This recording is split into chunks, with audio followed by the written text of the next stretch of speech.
If you want to make some better videos, you need to make better B-roll. I can't think of any channel type that wouldn't do well with some amazing B-roll. Because you see, B-roll should tell a story like this, and this, and this. Hey, I'm Dee Dee, and yes, I'm filming outside. And there are dogs barking and birds chirping, but that's part of the atmosphere. That's what makes it cool.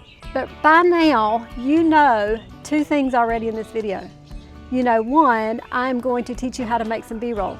And two, you probably know now, I'm going on a trip. Our family has been going to the lake for the last 14 years. It is a holiday, it's Memorial Day here in the States, so I thought I'd take you with me and get some great shots. And I'm gonna show you how I do it. The first shots I'm gonna show you are kind of filler shots. They don't say anything, but they move that story along.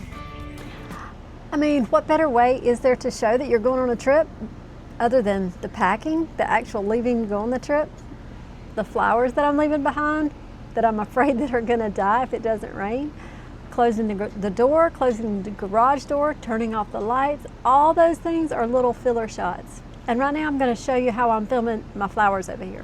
What I'm actually gonna do is push in, and then I'm going to pull out, and then I'm going to get a really good close-up with always got some movement going on. And you can see the wind is blowing the flowers a little bit. And then I'm going to do a lateral, like I'm going to just go from side to side. And that'll make a great shot, even if it's only 1 second. Okay, here I'm going to show you how to get some shots, just random shots, and I have to move the camera a few times, so I'm going to take you with me. So let's just hit record.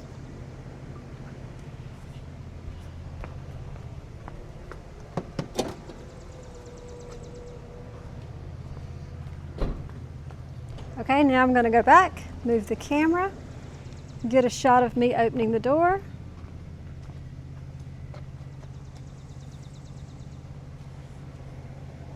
Let's pull back a little bit.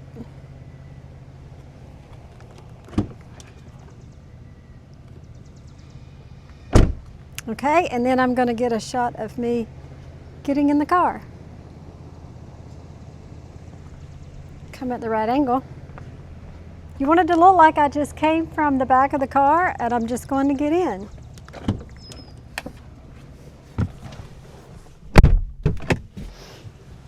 And that's it. And then I will clip these all together, and at the end I'm going to show you what they look like.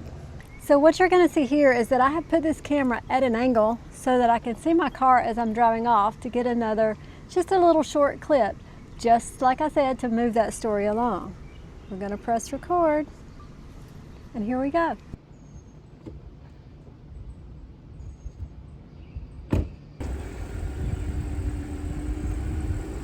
So none of these clips were hard to make. They just require a little bit of extra effort. And it only took me about 30 minutes to do all of them. Sometimes they just take a little extra camera placement and moving it back and forth and doing it a couple of times before you get in your groove. But that extra little effort that you put into it will actually make your videos amazing.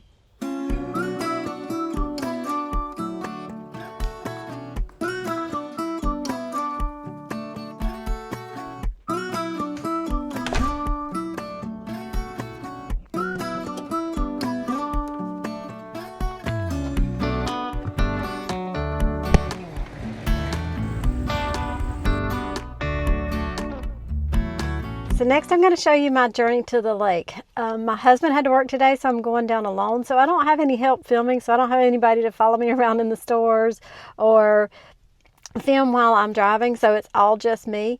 But if you can get some extra help to get those little cute little extra shots, that would be amazing. And you'd be surprised at how many of your friends would probably think it was pretty cool to follow you around with a camera. So let's go, and I think there might be a surprise stop on our way.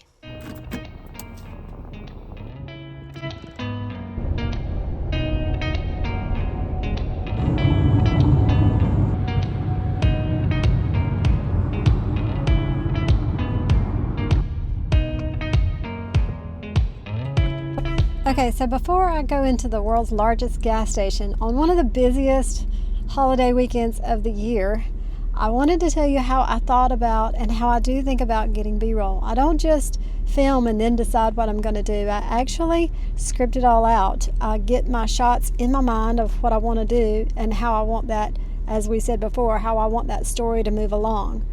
And if I do my job and I get the right clips, then it's really going to pull it all together without me having to say anything in the video. I can just put some music on it and it'll be a lot of fun. Now, these kind of short clips, I tend to get about 10 seconds worth of each one because I would rather have more than enough than not enough, even though I'll probably only use a second or two of each one. So just remember that. But before you go out and film in public, definitely get this in your mind. Even if you're not filming in public, have an idea so that you're not scrambling. And then once you get in front of your computer to edit, you're like, oh, I should have got that shot. That would have really pulled it together. But I really spend some time here trying to think which shots would really show what I'm doing and how I could get my point across without having to do too much voiceover.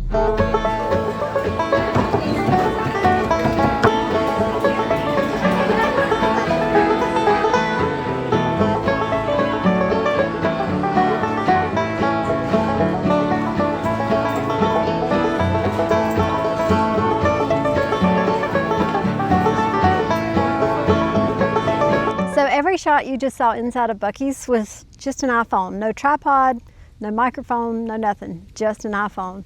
And when I don't have anybody with me to kind of film me and help me out a little bit, there was a lot of people around, so I didn't want to get crazy with my shots. If there's movement going on in the shot, let's say like the guy chopping the amazing looking brisket or the people walking by or Buc-ee waving at me, I don't have to do anything but just hold my camera. Now, if it's a static shot where there's things on a shelf that I really want to show, I will either zoom in or zoom out. I will go down and up like this very slowly. That will give some movement to the picture. Or I may pan from side to side like this. And that just gives it a little extra movement so that it's not just a still shot sitting there. Okay, I'm back on the road again. I got lots of snacks, lots and lots of snacks. I got pickles, I got beef jerky, Slim Jim, whatever you want to call the thing. And I got some of these. I can't wait.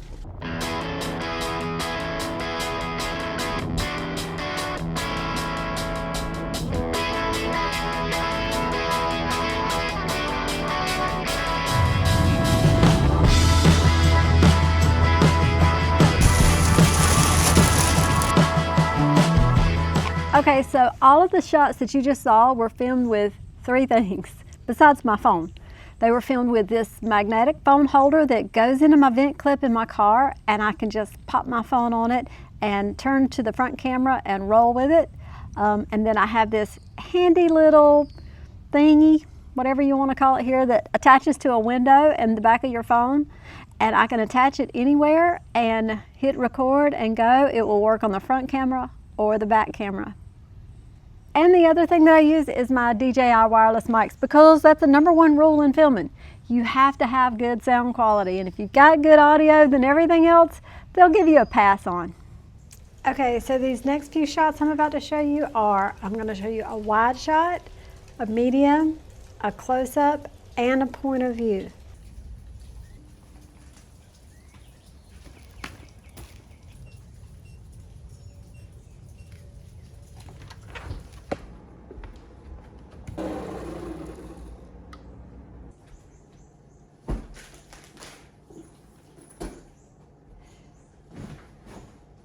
So the trip down to the lake was great. The rest of the trip didn't quite go as planned. I'd hoped to get a lot of B-roll, but we had a lot of family. We were really busy and the weather didn't cooperate most of the weekend. So I didn't get as much footage as I would like. But what I did do is adapt. I kept it in my mind that I knew I was going to have to get some more footage, and I knew I wanted to make this video a little bit beefier. And what I've got for you is some tips to make your B-roll easy, fun, and enjoyable. So tip #1, turn that camera on as much as possible, because you will be surprised at the small moments when you do things, how it will really stand out in your video. Even if it's just 1 second or 2 seconds, because it really doesn't take that much footage to set that scene. We get to see a little glimpse into your life, a little glimpse into your story, and that's what makes your videos really interesting.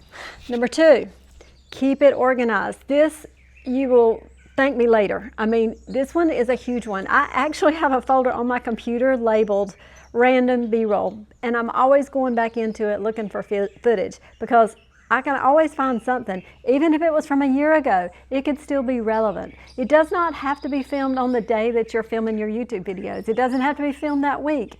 Anytime showing the thing. I mean, obviously you don't want a fall video when you're outside working in your garden in the summer. I mean, that wouldn't make a whole lot of sense. But just get you a good cache of random B-roll and store it in an organized fashion, either on your computer or on an SD card or somewhere where you can get your hands on it easily and you know what it is. Label it properly.